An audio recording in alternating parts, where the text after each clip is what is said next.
and welcome to Normal Gossip. I'm your host, Rachel Hampton, and in each episode of this podcast, we're going to bring you an anonymous morsel of gossip from the real world. And as some of you might have guessed from the title of today's episode is going to be a little bit different.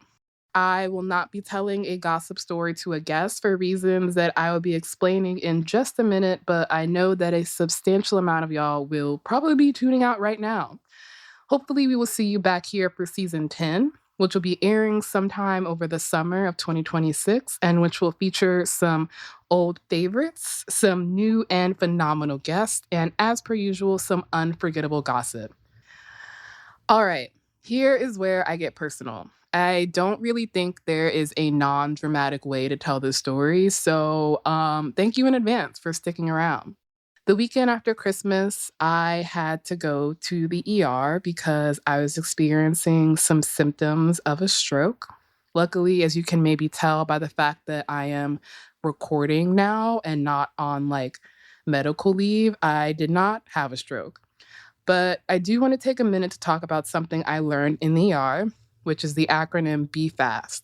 The letters stand for balance, eyes, face, arms, speech, and time to get help. Basically, if you notice symptoms in yourself or someone that include trouble with balance, blurred or double vision, drooping in the face or arm, and trouble with speech, then go to an ER immediately. Time is definitely the essence in the event of a stroke, which those are all symptoms of.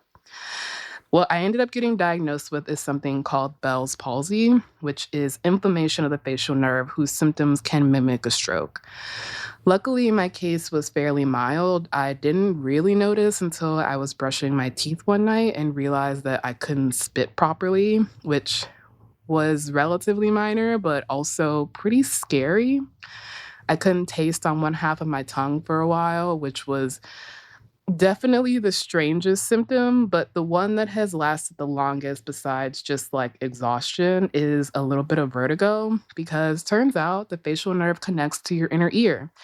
And your girl is sensitive to motion sickness at the best of times. You can ask literally anyone who has driven in a car with me. Basically, since New Year's, I have not been able to read or write for longer than a couple of minutes without getting nauseous. This intro is the longest thing I've written since mid-December, and I had to write it over 2 days.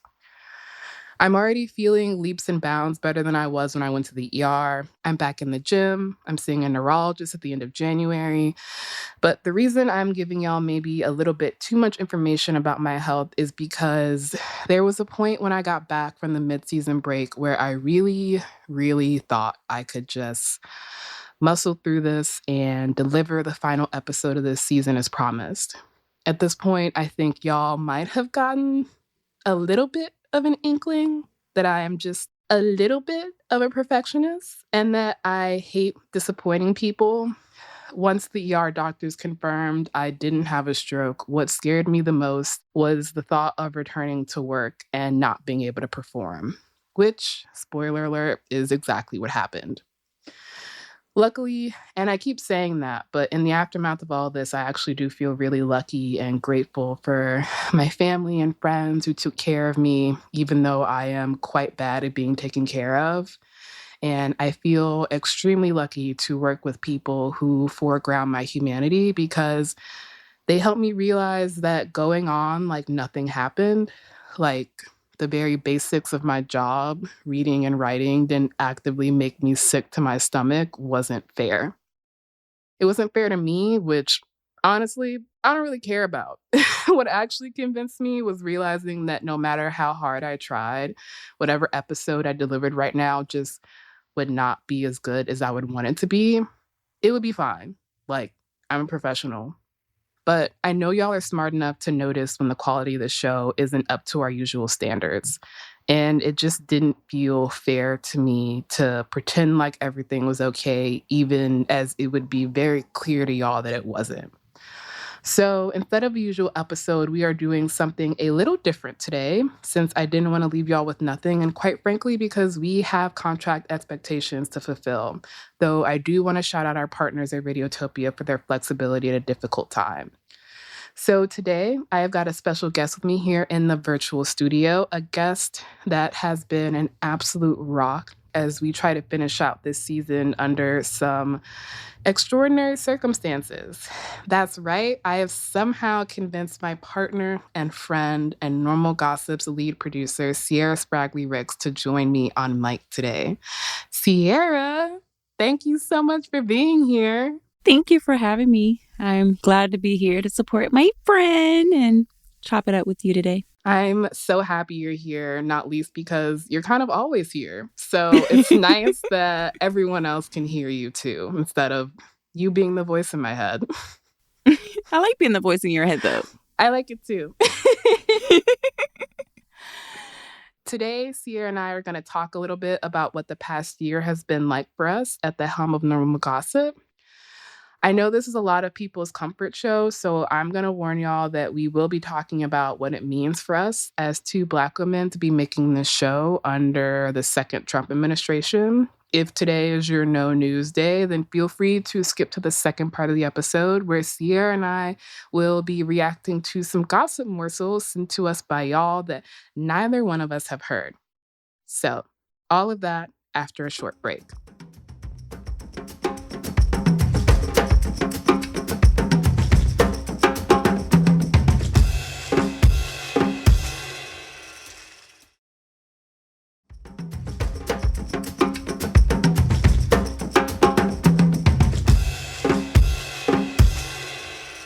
And we're back. Se'era, hello.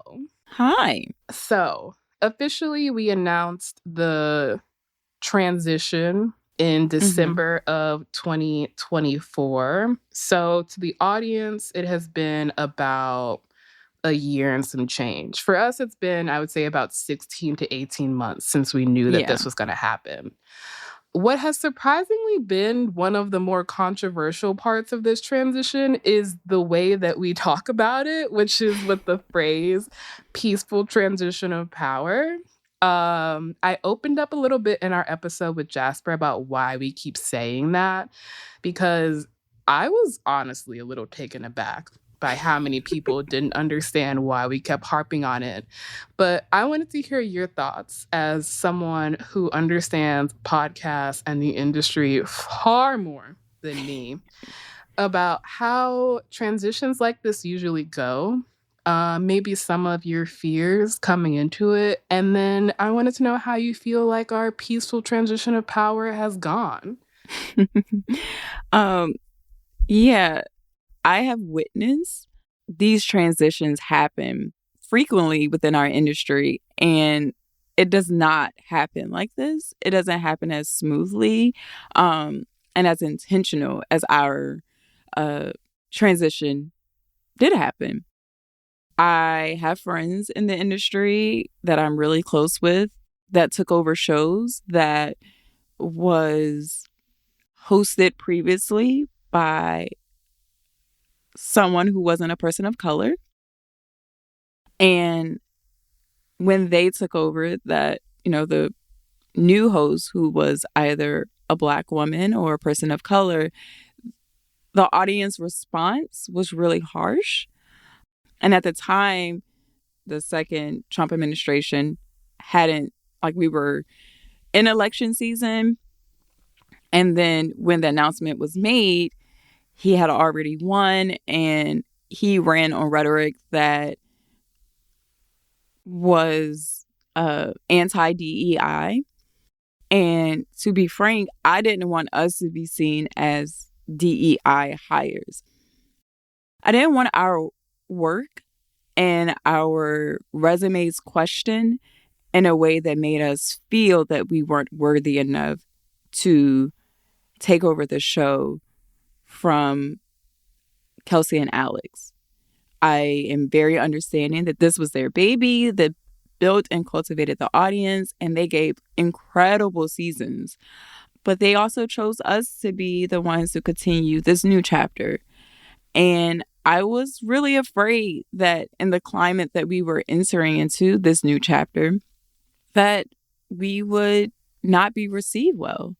And I think the transition has gone as well as it did is because everyone at Defector was very intentional about that not happening to us.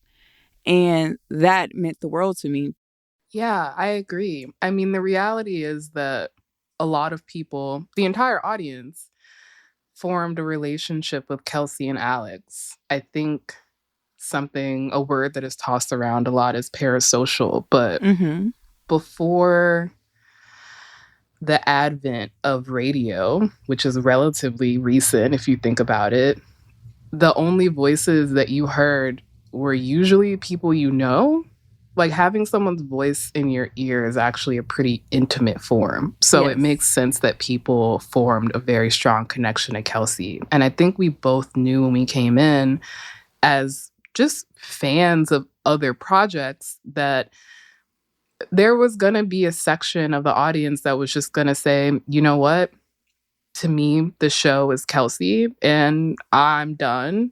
And a lot of those people said, we wish you well. And I appreciate that so much. And that was entirely within, I think, the realm of expectations. Mm-hmm. But I think something that you just kind of highlighted is the fact that I won't speak for you, though I'm sure you've had a similar experience of maybe not being called, but definitely made to feel like an affirmative action hire. Yes. Or in college for me, like an affirmative action like admittance. Mm-hmm. And I think we both know, both intrinsically and also just sociologically from a data standpoint, Mm-hmm. that what we've had to do to get here just entirely negates the idea of it being easier for us to be here because we're Black, which is basically what affirmative action hire or like DEI hire is getting at, is the idea that the standards are somehow lowered for us to get in, rather than the fact that for us to even get into the room, we've had to overcome things that our white peers couldn't even imagine. And so I think we both shared that fear. And I think that is a huge reason why we kept highlighting that this transition of power was peaceful. Because as you pointed out, so many of those transitions that happened that left Black women or people of color just at the mercy of an audience were neglected. Yes. Or just ignored or actively set up to fail by business partners or editorial partners that didn't care to see those Black women succeed and didn't understand that by placing a Black woman in a position previously held by someone who wasn't a Black woman, you have to proactively manage the expectations of your audience. You have to tell them how to act. And a lot of media organizations don't want to do that. And something I forever appreciate about Kelsey and Alex is that they both were like, our audience is going to follow our lead. Yes. And our lead is that we are very happy. And this is something that we wanted to happen. And not only are we happy, these are the best people to take over the show. So I think we keep talking about the peaceful part because it's not just about us. It's about the people around us who have ensured that this transition of power was peaceful.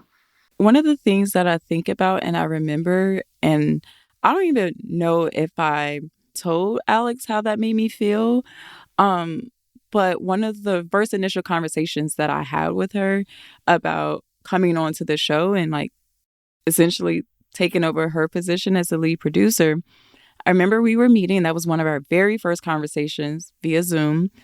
And she is going over the role and talking with me about this position. And I was like, hey, like, okay, so did you want me, like, you already see my resume and things, but like, do you want me to do an edit test? Do you need me to do this? Like, I'm naming just because, as you mentioned, Rachel, we are used to going above and beyond to prove our worth that we can do the job or role that is being presented or offered to us.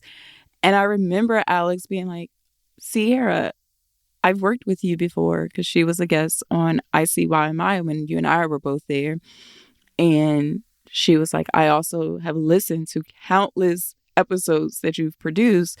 So an edit test is not going to show me anything different, because I already am familiar with your work and your work is good.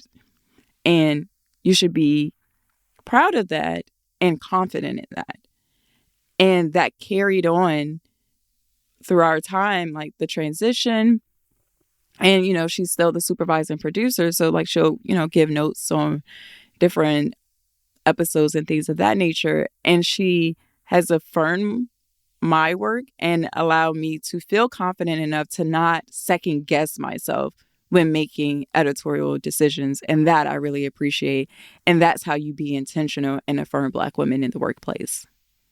Right. I think something that we're both kind of pointing out is that our peers and our colleagues have matched our own proactivity. Yes. Like, they are not necessarily waiting for something bad to happen before they put plans in place. Like, they are willing to think through worst case scenarios, which we have for almost everything that's happened this year. And luckily they haven't happened, but just having those plans in place, I think, have made us feel a lot better. And something I want to point out is that they've also been humble enough to admit when they're wrong.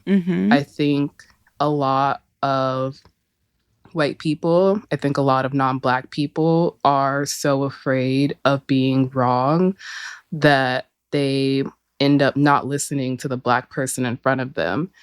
And no one is born knowing how to do this. Well and truly, the reality of being a human being is that you're going to fuck up. You don't come into this world knowing the boundaries of the people around you. And what matters is, A, not internalizing that fuck up as you being a bad person, because that's not how fuck ups work. I fuck up. Doesn't mean that I should go kill myself, Yeah, no, don't do that, Rachel. Yeah. But also being able to recover from those fuck ups and then carry on and continue to have a good relationship. And so I have been very grateful for the environment that we've worked in over the past 18 months, even when it's hard. Yes. Like, there has never been a moment where I have been like, what I'm experiencing here wouldn't be happening at another company, and worse, Right. I guess we've kind of been dancing around this, talking about this, sort of referencing this, but we are recording this episode towards the end of January, which means that for the past few weeks, we have all been trying to process the news and images coming out of Minneapolis, where people are being hunted and assaulted by masked agents of the state. The editor of our show, Justin Ellis, is from Minneapolis and is also a Black man. Actually, at this point, the majority of the core production staff of Normal Gossip is Black. And something I have struggled to contend with this year is making this show, which is intentionally entirely separate from the news, as the country descends into fascism. Yes. It's incredibly hard because we're human beings, right? We have feelings, we have emotions, we have reactions, and we are somehow expected, just as citizens in this country, to operate as business as usual. So seeing these flood of images on our timeline, reading the news, and like dealing with and contending with the country's descent into fascism, but also do our jobs, it's really hard to try to divorce yourself from that reality, because we're not supposed to. Like, we're human beings, right? However, I also think about when we were on tour, and this was one of the many stops. I don't remember which stop it was. And I remember we were doing the meet and greet after the show. This woman came up to us, and of course, like, we took our pictures. And I remember her pulling us to the side, and it was like, I love your show. I listen on my walks. And when I take a break from work, I'm able to listen to it and like escape for a moment. And that is what is helping me, because like all of us, we have something that we escape to, right? Maybe a TV show that we're binge watching. Rachel was just talking about Traders in one of our meetings recently. And Rachel and I like texting on the side, watching His and Hers on Netflix. And like, we all have something to try to escape to. So when working on our show, I like go back to that woman's comment, and I'm like, okay, we are creating that for her. Mm-hmm. And although my job isn't on the front lines fighting fascism or any of those things, I am providing a safe space and an escape for our listeners to be like, okay, because our listeners, they're smart. They're tuned into the news. They are on it. And this moment of rest that we give to our listeners, they're able to do that, refuel themselves, and then go back and be engaged citizens. So that's the way I look at our work as we're creating through this shitstorm. Because I'm like, I don't even know how to articulate fully what the fuck we're experiencing. No, it's impossible. It is impossible to articulate what is happening, not least because, quite frankly, we don't even fully know what is happening, and that is the point. No, we don't. My comfort escape content is Trixie Mattel videos. Like, I love Trixie Mattel. When I can't sleep, I just put on the I Like to Watch series with Katya and Trixie, where they react to Netflix shows.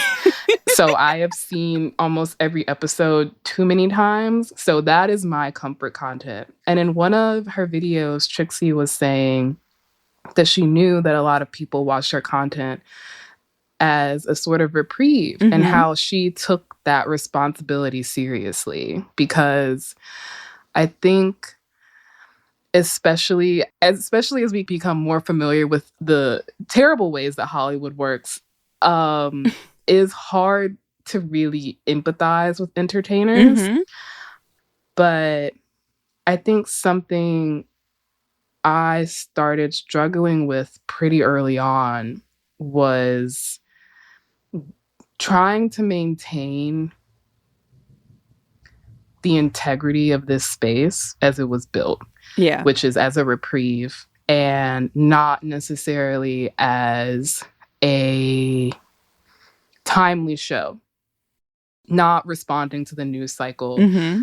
I don't want to say that it's apolitical, because I don't think that it is. I don't think anything is apolitical. I definitely don't think gossip is apolitical. And quite honestly, if you listen to the show closely, you can definitely figure out our politics. Yeah. So I don't want to say it's apolitical, but it's not engaging in the news cycle. And I wanted to maintain that. But what that meant for me as the person writing the show and scripting the show is I couldn't engage with the news cycle because it felt impossible for me to switch from reading about the genocide in Gaza to writing a joke. Quite frankly, it felt impossible to go from reading about federal employees being laid off from their dream jobs and the ways that's going to impact everything from our food production to the weather service, mm-hmm. to wanting to ha about a Euro trip gone wrong. Mm-hmm. And it made me feel like there's no way both of these things can matter. There is no world in which both of these things can matter. And that's not true. Mm-hmm. But I found that I couldn't care about the stakes in our stories because everything around us had such high stakes. And we intentionally choose gossip that is low stakes. And I was having a really hard time balancing that. And I remember going to Kelsey early on and being like, how did you do this? And she was like, well, we've never done the show in a Trump administration, and I can't say that that's not going to impact what's happening here, because obviously bad things happen under every president. And, you know, the Biden presidency had its issues, as most do. But the constant inundation of news that happens under the Trump administration is different, and that is intentional. And she was like, I've never made the show under those circumstances. But she said, you're going to have to not be online when you're in production for the show. You have to pick a specific time to read the news, not every day. And those are your news hours. And then you're not online, because it is not, the human brain just cannot take in the amount of news we're seeing online in general, but having to take that in and then also kind of inhabit the world of normal gossip is just too much for one girl to handle. And so that means that for a lot of the production, I'm not super online. And it's both great for my mental health and also makes me feel bad, because I'll be in conversations with my friends and they'll be talking about these things that are happening. And I'm like, I haven't read the news in 3 days, which shouldn't actually be that much time. But right now, 3 days is a lot. It's a lot, babes. It's a lot. It's definitely a balance, I think, that I'm still finding between making this show and caring about the integrity of this show. Because if I don't care about the stories, then why would you guys care about the stories? And why would the guests care about the stories? And so I have to care. It is my job to care about these stories. And so creating the conditions under which I, as a Black woman, can care about these stories while the world is falling down around me is definitely something that I'm still finding. I think it's like indicative of our culture too, specifically Black culture. Even when we are under the worst of circumstances, we find a way to laugh. And I mean, again, it's been very hard for me since our last show to be like completely offline, because that was our job, to be online. And I have changed the way in which I've interacted with the internet since then. But even online, as we speak, there's a trend going around like, if I was an owl, how would you say who? Yeah.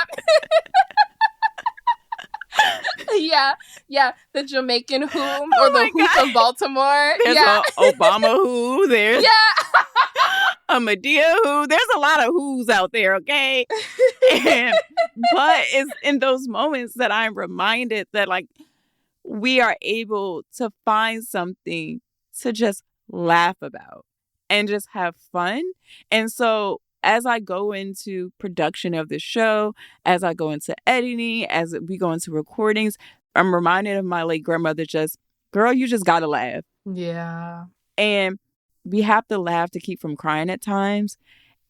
And just to provide laughter and joy to our listeners helps keep me going through these very difficult, to say the least, but deranged at times. And I'm happy to be a part of that for other people. That is actually a perfect transition into the last question I had for this little section, which I wanted to end on a slightly lighter note, which is, I mean, besides the Baltimore owl, what is giving you hope right now? Because I think as Black women, both of us kind of have an understanding that hope is a practice. Yes. And that what our enemies want, because yes, they are enemies, and I do not feel like we should be shy about saying that, what they want is for us to lose hope and to give in to what's happening around us and to forget that other people are worth fighting for. Yes. So, what are you doing to remember that? I I will say I'm encouraged by seeing others lean in and tap into community. That's exactly what I was going to say. Yeah. What's happening in Minneapolis Oh my is, gosh. I know, it's so, what's happening with ICE in Minneapolis is so like horrific, but the community response to it is truly like, it's giving me life. Yes. In the non-hyperbolic sense. You know, like it is actually giving me life in that people are fighting for their neighbors. And I think something that both of us maybe felt after spending so long covering the internet is that people have forgotten that there are other people on the side of the screen. Yes. And seeing the way people in Minneapolis are rallying and creating, following around ICE cars and like honking, like the way people are showing up even as they're being terrorized is so brave and so just... It's beautiful to see. It is. It is. That gives me hope that we hear this statement a lot that our country is so divided. And it is. Yeah. It is. Like, don't be mistaken. But when was it not? When was it ever when not? was it not divided? The closest this country came to falling apart was about the country splitting in half over the question of like who is a human and who isn't. But to see people as this country has been, who has always been, seeing people just rally for one another and comfort and support one another and like, oh, this is where ICE is today, y'all. Do you want me to go get your groceries? Do you want me to go do this for you? Like, that gives me hope. And it gives me hope that although there are people who may have thought differently in the past and excuse this inhumane behavior, they are waking up, I guess. And they are realizing that the way in which they were moving before was detrimental to society. And they are taking the time to educate themselves and to become proactive in rectifying the harm that has been caused by their actions. Yeah. I'm seeing it more and more. I'm hopeful that this will do what it has in New York. Hell yeah. That's my mayor, the first politician I've ever voted for. That's a lie. I voted for Bernie Sanders in the primary in 2016, and I was happy about that. But other than that, every time I've cast my vote, I've been like, God damn it. And I'm not even a New Yorker. My ass is in Virginia. But I was happy for that because I feel like there is something brewing, and I'm very, very hopeful that this sentiment spreads and we are able to make significant change and move away from this individualistic and capitalist society. That's my hope. Girl, that's all I got right now. I mean, that's huge. I was literally just thinking it is a tragedy, the horrific things that have had to happen for this to become true. But I remember I'm going to get the year wrong because time is a flat circle. Girl. But before, I think, the 2020 election, there were many activists calling to abolish ICE. Yes. And so many of their fellow leftists, their fellow liberals said that's impossible. Like, don't say that. You're going to lose us votes. Like, we can't push that far. I remember when I was in college in 2016, we had a BDS campaign to get the school to divest from Israel. And that was so rancorous.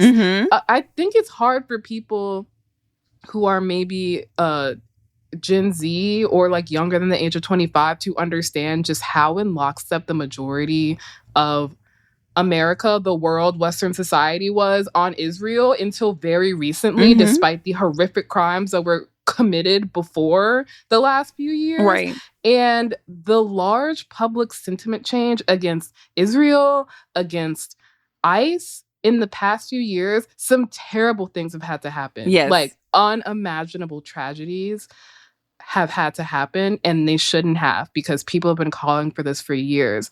But I just remember people saying that it would be an impossibility that we would ever get to a point where a large majority of people would support abolishing ICE, or get to a point where a large majority of people support not sending billions of dollars of weapons to Israel while people freeze on the street in America, you know? And we've gotten there. Yeah.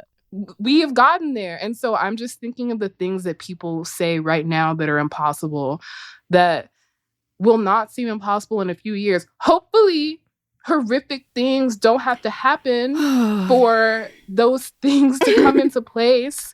But I think that is what is giving me hope right now. Is I remember when people were getting literally laughed out of leftist circles for saying we should center abolishing ICE. Right. And that's not true anymore. And that's like a huge shift.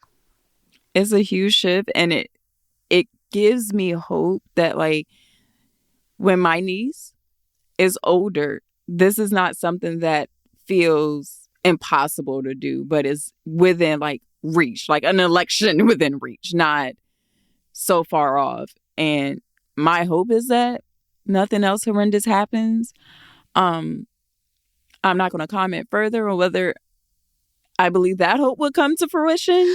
Listen, hope springs eternal. You know, we gotta have some achievable goals and some reach goals. You know, reach for the sky, plan to land among, I don't know what the rest of the stars. I don't fucking reach know. For the moon, land among the stars. There you go. Exactly. Period, babe.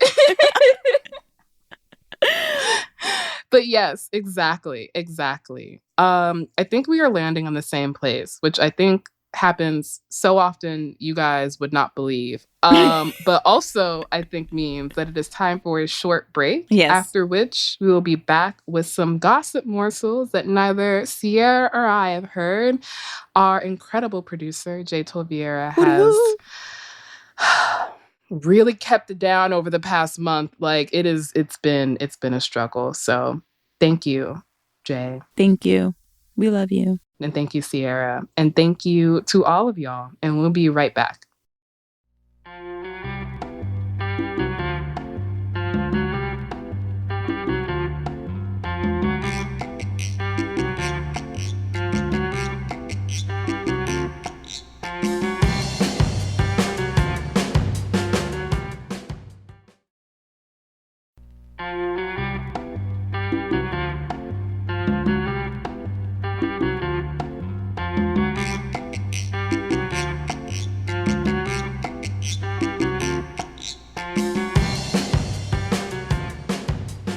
And we're back, and we've got some gossip morsels. Are you ready, Se'era? This is your first time being in the audience seat. Yeah, I hate it.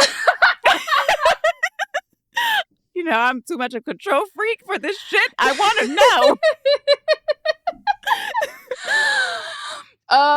Listen, I get it. But also, there's nothing better than being a little bit shocked, a little bit gagged, a little bit gooped, you know? So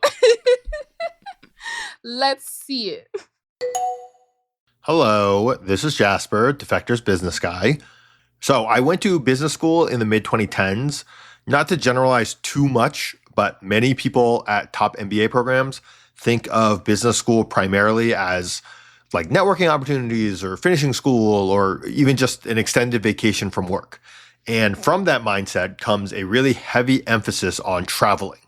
There is a subset of MBA students who are trying to travel internationally as often as possible. And there was someone I went to business school with, let's call him Michael, who seemed to be just jetting off somewhere new every other weekend. So the academic calendar for our school before Thanksgiving did have classes on Monday and Tuesday, but many people just skipped those days of class so they could do some extra travel before going home for Thanksgiving. Now, that Monday, I went to school. Probably a quarter of my classmates were not there. That was not surprising at all. What was surprising was that during class, a detective with the local police department came in looking for Michael. Michael's parents had been trying to reach him for several days, but he was not picking up his phone, so they called the police, who went to Michael's apartment building and could not find him. So they sent a detective to school to ask around. And it did not take long for our classmates to realize what had happened, which is Michael was in Cuba. So I went to business school in the exact couple years where there was a thawing in U.S.-Cuba relations. So it was easier to do tourism there, and a big group of our classmates planned a trip to Cuba. And 10 years ago, maybe still, you couldn't just show up to Cuba and expect your phone with your Verizon wireless plan to work. So people were basically off the grid for a week. And of course, this was well known enough. So surely most people just told their loved ones where they were going. Maybe they left a hotel landline number for emergencies. Except for Michael. Michael did not tell his parents he was going to be unreachable for a whole week.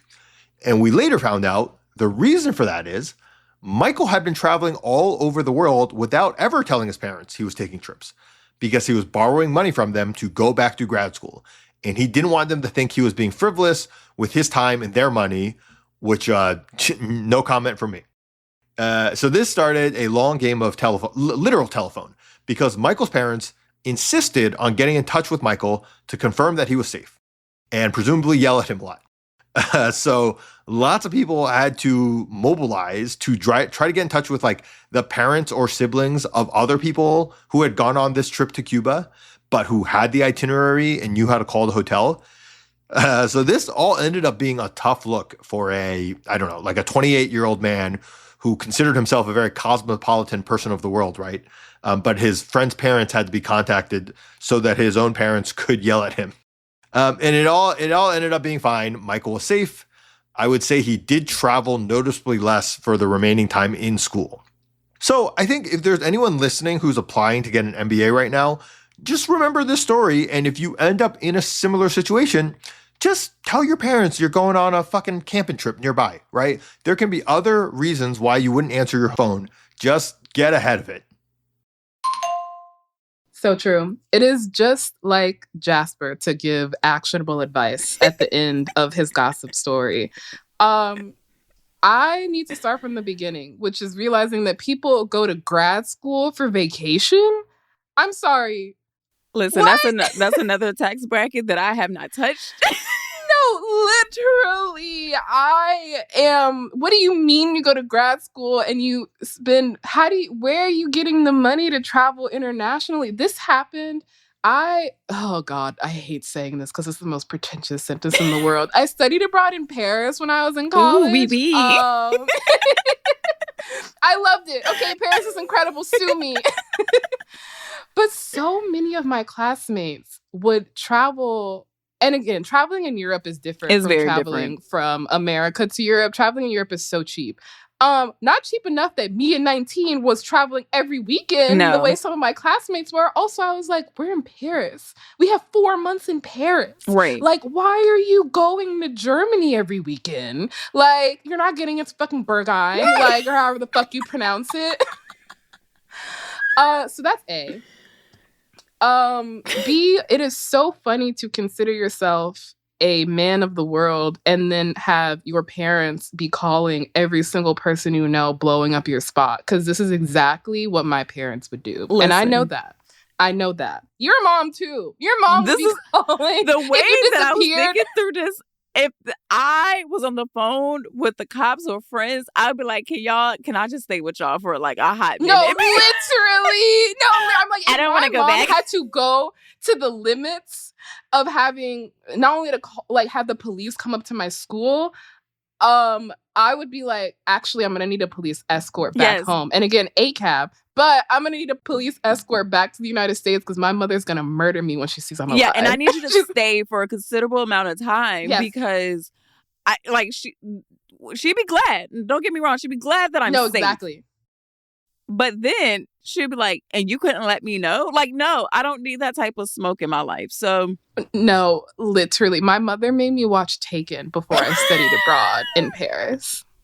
Just to let you know the kind of woman my mother is. I love her and I'm turning into her, but she made me watch Taken Rachel, before I went to Paris. And I was like, what? What are you? This is not a documentary. It would have been like the drama, ma'am. Anyway, so that Michael, that's crazy. All of this mess is preventable in a way that is so 28-year-old boy coded. It's like they get a little bit close to 30 and they're like, I've got it all figured out. And it's like, you're dumb. He's like, look, I'm grown. I get to go on this trip. Exactly. Are my parents paying my way? Yes. Like, him being like, I don't want them to think I am being irresponsible. No, you were like, but you are. Well, and then he disappeared in Cuba. Like, you don't want your parents to think you were, okay, this is the male brain. I don't want my parents to think that I'm being irresponsible with their money. So I'm going to go to Cuba and not tell them so that they have to send a police escort and spend how many man hours to track me down, which probably costs money. Definitely time. And time is money. Sure, they teach you that in your MBA program. At least make it sound like that you're going on there on assignment for exactly. You know, some real world experience in the business realm, doing international business relations. Something, my dude. In the business realm. I'm gonna need you to think it through, okay, babe? No, use some of that education to figure out your parents. Manage your parents. Yes. I love this. I thought this was gonna go a different way when Jasper was like, many people use an MBA program as a vacation. I was going to say many people use the MBA program to find a husband. That's what I know about MBA programs. But that's a different gossip story. What's the next morsel? Hi. Okay, so when I was around, I must have been age 7 or 8. My dad took me to the local, everything store. And I really wanted to go to the toy section. And I kept pulling my dad's arm. And he said, if you keep pulling my arm, you're going to pull it right off. And I did. I pulled my dad's arm off. And I lost my shit. I started sobbing.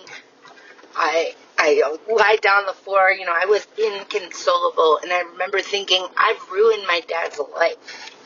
I have pulled my dad's arm off. Like, I've forever altered his timeline. Come to find out, he was wearing one of those Halloween arms that people put out their trunks. Yeah, he had one stuffed up his sleeve. So, it's kind of a treasured memory. Okay. Bye-bye. I'm crying. Oh my God. Okay, I just want to shout out to our caller for their remarkable level of emotional stability. The composure. Because the way they told this story of just this is a treasured family memory, I was crying. I thought I ruined my dad's life. This would be my villain origin. This would be the moment in my life where I turned evil. It's I don't trust anyone. No, my trust issues after this would be crazy. Can you imagine being in the everything store looking at the toy section and then your dad's arm comes off? See, this is what I would imagine, because, the running joke on social media is millennials are the new adults. So this is something literally. I would imagine us doing, right? Yeah, something scarring and traumatic. Yeah, this would definitely end up in a TikTok right now. That is your dad is diabolical and also funny. And I want to hear, this can't have been the only prank you pulled like this over the course of your life. I need to know more. Can dad send a voice note? Can dad send a voice note and tell this from his perspective? Because I'm so... Also, I just want to... I guess maybe... Did he figure this prank out in the store? Right. did he plan this when he went in? Or were like you always tugging on him a little too much, not No, trying to exactly. not trying to make you No, you as exactly. the victim, Little the kid, villain. You're a 7-8-year-old. You should be Right. pulling on your parents' arm. It means you're staying close to them. Like, good job, 7-8-year-old you. Right. But like, when did this idea enter your dad's head? Was he trying to teach you boundaries? Like, I need to understand, Dad. Also, did he take you to get ice cream afterwards? Because I feel like you deserve that. Ice cream, like I deserve ice cream days, all right? A month of ice cream. Because like I thought I like ruined my dad's life. Like Your dad's a hoot and a holler. no, but really, can you please call her? Can you just Call have your her. dad record a voicemail? Like, see, this is I can't be in the audience. Like, power to our audience because I'm like, no, I need updates. And you're so right. Y'all are so brave for not knowing the whole story sometimes. I really do appreciate that. Okay, last gossip. Let's journey back to the year of our Lord, 2012.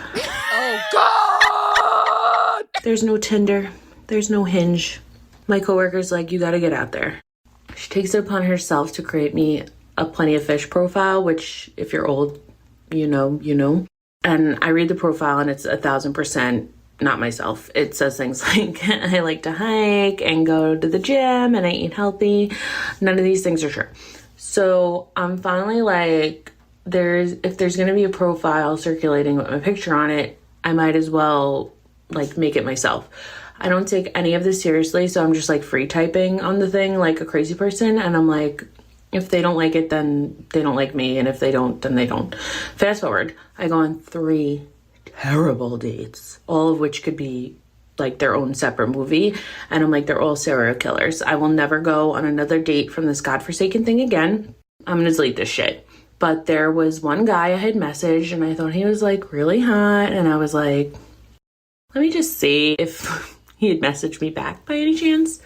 Well, he had messaged me that morning and was like, so sorry, I was on tour with my band, but I would love to meet up and like talk. So I messaged him and I'm like, this has been crazy. I'm going to delete this, but if you want to talk, like, here's my number, text.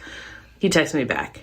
So we make plans to meet up at a Starbucks, as you do, and we go on our first date. And he's amazing, and I'm in love with him. And we go on a second date, and I'm in actual love with him, and it's amazing. Like, not actual love, but you know what I mean. So we start hanging out, and I go to his apartment, and for a guy, it is the cleanest apartment I've ever been in. He lives with his dad. So we're dating for a while, and I'm finally going to sleep over, and you know, wink, wink. So I sleep over and everything, and he's great, and I fall asleep thinking this was like the best night, and I wake up in the morning, and something is amiss. I got my period a week early in this man's bed on the lightest color of sheets, white possible. I need to die. I need to move to another country. I need to fake my death, change my name. I need to die. I panic. I refuse to move. He wakes up, and he's like, oh my God, you're amazing. Everything is amazing. You're perfect. La, la, la, la. And I am still dying and not moving. And at this time in history, those like reddish, purplish vitamin waters are everywhere and everyone's drinking them. They're like the iPhone of drinks, like everybody has them. And I don't know the flavor. I think it was like dragon fruit or something. And I'm formulating a plan. I tell him that I'm feeling a little hungover. Can you please get me the vitamin water? And he does. And he's like handing it to me, the vitamin water, and he stops and he's like, I don't really eat or drink in my room, so like, please don't spill it. I'm like, motherfucker, he's gonna heat me, but I have no options. This is it. Luckily, as he's handing me the drink, he's like, there's a really great breakfast place across the street, and I'm gonna get these breakfast sandwiches when I'm hungover. And I'm going to go get us some because there's nothing to eat here anyway. And maybe if you eat, you'll like feel better. And I'm like, oh my God, thank you so much. I'm just going to lay here and sip on this vitamin water like very carefully while you're gone. The millisecond that door closes, I take that vitamin water and I dump it all over the bed and these sheets. And I feel like it's important to note that his dad was away, obviously, because, like, I would never hook up with him in the apartment while his dad was there, by the way. Anyway, I go to the bathroom, I fixed myself. I stripped the entire bed. I fixed the laundry room. I scrubbed the sheets. I put the laundry up in the record speed before this man comes back. He walks into his room and I'm crying. Not because I'm a great actress, but because I feel terrible. He looks like, oh my God, what happened? And I was like, I'm so sorry. I know you told me to be careful and I really didn't feel well and I thought I was going to throw up and I spilled the vitamin water everywhere and I feel so bad about it. And I scrubbed the sheets and they are in the wash right now and I'm so sorry. I didn't want to go through all your stuff. So I didn't look to see if you had any more sheets to remake the bed, but if you do, I will totally remake the bed and I am so sorry and I'm leaving. And he's like really pissed and unhappy and he's like holding it together, you could tell. And he's like, it's all right, accidents happen. You didn't feel good.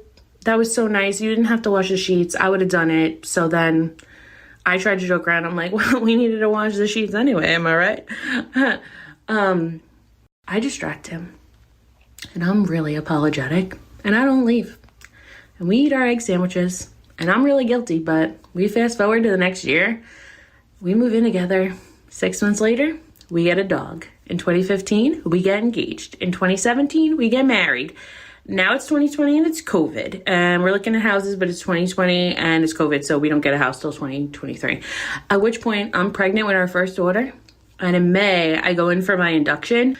And it takes forever because the baby's overdue and she's not coming. And we're really bored. So I'm like, is there anything you never told me, like this whole time that we've been together? You were like afraid to tell me, or a funny story or something like you lied about? And he's like, no, not really. You know, I'm sure just like the normal things. Like I didn't like your haircut, or I told you I did or something.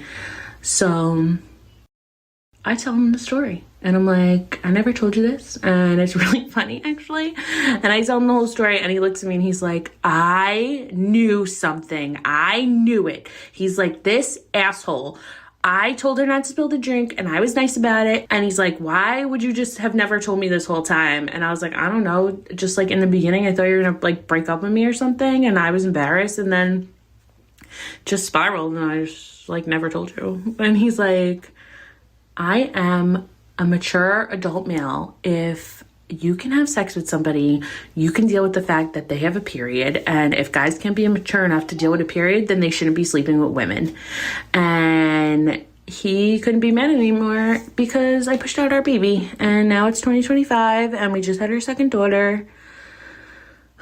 So people of the world, lie. Yes! Lie with everything you have.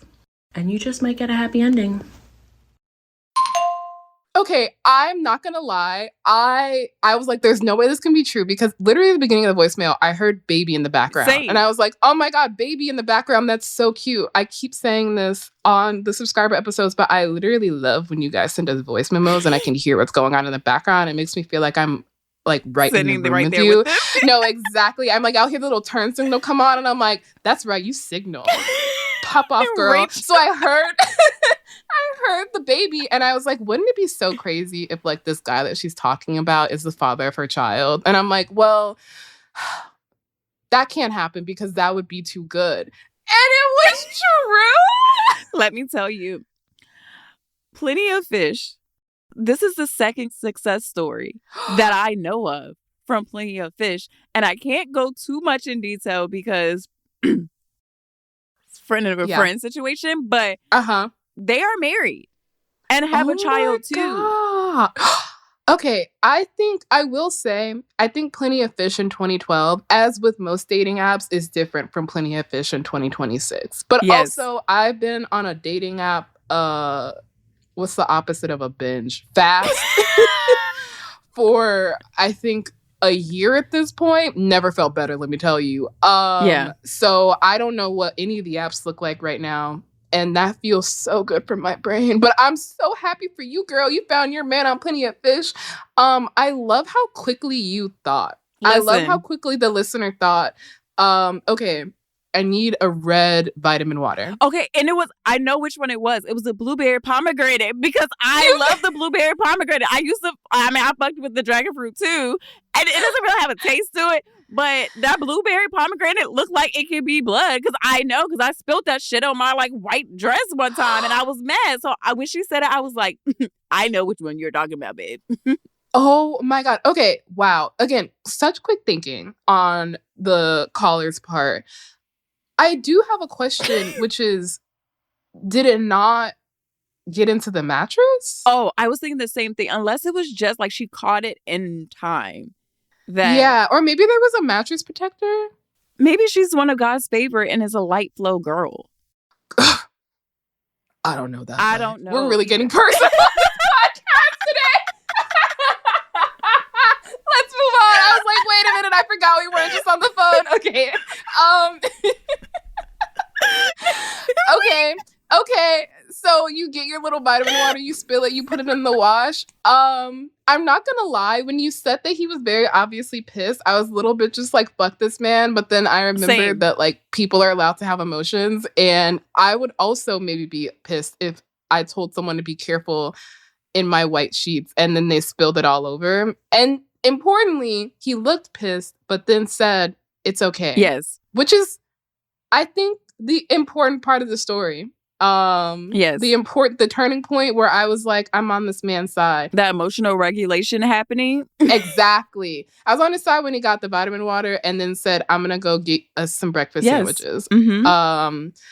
I love this story so much. I love that the caller's takeaway from this is to lie. Yeah.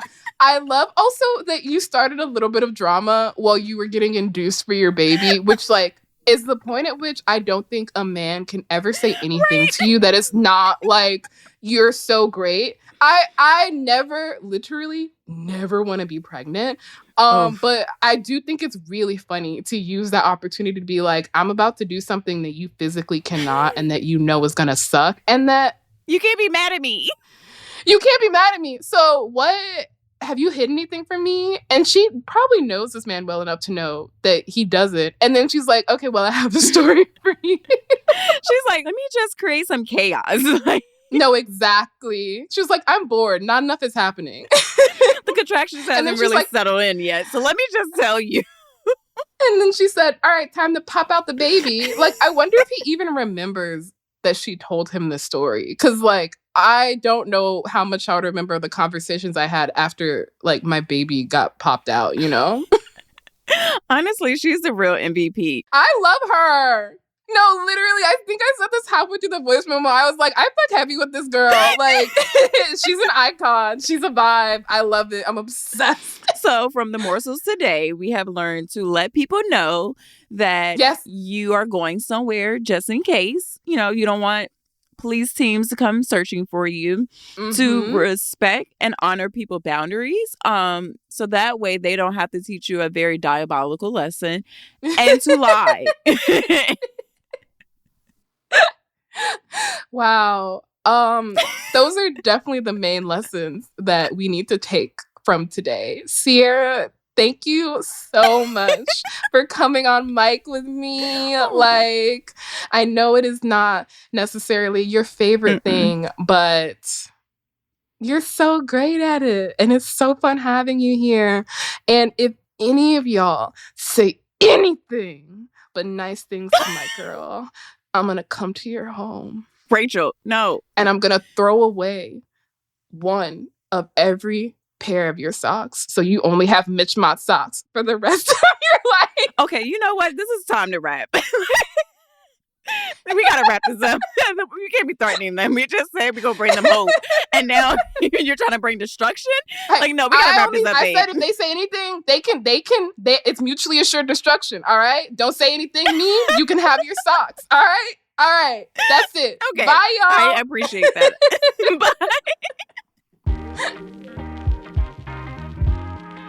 Thank you for listening to Normal Gossip. If you have a gossip story to share with us, email us at normalgossip@defector.com, or you can leave us a voicemail at 2679-GOSSIP. If you love this podcast and want to support us, become a friend or a friend of a friend at supportnormalgossip.com. You can follow the show on Instagram and TikTok at Normal Gossip. You can follow me on all social media at HeyDanae, HeyDnae. This podcast was produced by Sierra Spragley Ricks and Jay Tolviera. Our audio engineer is Samantha Gatzik. The co-creators and Dowager Queens of Normal Gossip are Kelsey McKinney and Defector's supervising producer Alex Sujong Laughlin. Justin Ellis is Defector's projects editor. Jasper Wang and Sean Kuhn are Defector's business guys. Tom Lay is our editor-in-chief. Dan McQuaid runs our merch store, which you can find at normalgossip.store. Tara Jacoby designed our show art. Thank you to Brandy Jensen, David Roth, Catherine Shu, Serena Imbler, Chris Thompson, Dave McKenna, Patrick Redford, and Ray Rado for your help on this season. Thank you to the rest of the Defector staff.